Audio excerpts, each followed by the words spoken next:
কোচবিহার থেকে পাকচর সন্দেহে ধৃত ৩ সেই মামলায় এবার গ্রেফতার করা হয়েছে আরও একজনকে। দিল্লি থেকে প্রদীপ্ত বসু নামে এক ব্যক্তিকে গ্রেফতার করেছে এসটিএফ।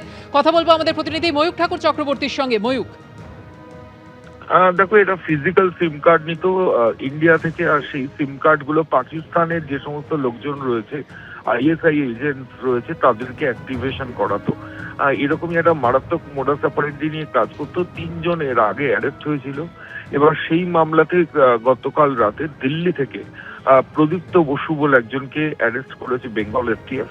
আজকে ট্রানজিট রিমান্ড নিয়ে তাকে কোচবিহার এনে কোর্টে প্রডিউস করবে। প্রদীপ্ত বসুর একটা মানি এক্সচেঞ্জের দোকান রয়েছে শিলিগুড়িতে, সঙ্গে ফেক নোট, কারেন্সি, জাল নোট কারবারের সঙ্গে সে অ্যাক্টিভলি ইনভলভ। এবং এই পাক যে হোয়াটসঅ্যাপ অ্যাক্টিভেশন, সেটা কিভাবে কাজ করতো সেটাও কিন্তু তদন্তকারীরা দেখছেন। ধন্যবাদ ময়ূক।